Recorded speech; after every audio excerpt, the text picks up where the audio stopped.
پرانے زمانے کی بات ہے کہ ایک بندے نے کسی بندے کو پیسے دیے ہوئے تھے ادھار، اور ظاہری بات ہے کچھ عرصہ گزر گیا تھا لیکن وہ بندہ پیسے واپس نہیں کر رہا تھا۔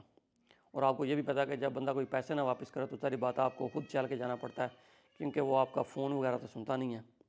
وہ بندہ اس کے پاس پہنچ گیا تو ظاہری بات ہے کہ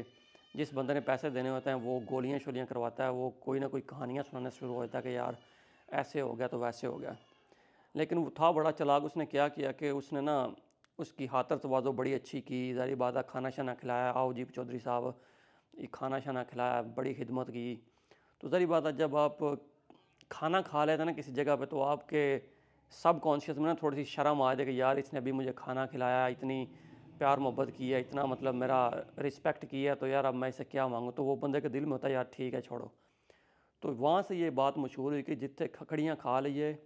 اتنے کم نہیں ہوندے۔ تو ابھی میرے سامنے سے گزرا کہ قومی علماء مشائخ کانفرنس، اس میں پاکستان کے جتنے بھی ٹاؤٹ مولوی ہیں، بکاؤ مولوی ہیں، دین فروش مولوی ہیں، وہ سامنے کھڑے ہیں ظالم کے۔ اور علامہ اقبال رحمۃ اللہ علیہ نے کیا خوبصورت شعر کہا ہے کہ یہ مصرع لکھ دیا کس شوخ نے محراب مسجد پر، یہ ناداں گر گئے سجدوں میں جب وقت قیام آیا۔ اور یہ ہمیں کہانیاں سناتے ہیں حضرت امام حسین رضی اللہ تعالیٰ عنہ کے زمانے کی کہ اس وقت یزید تھا، لیکن جو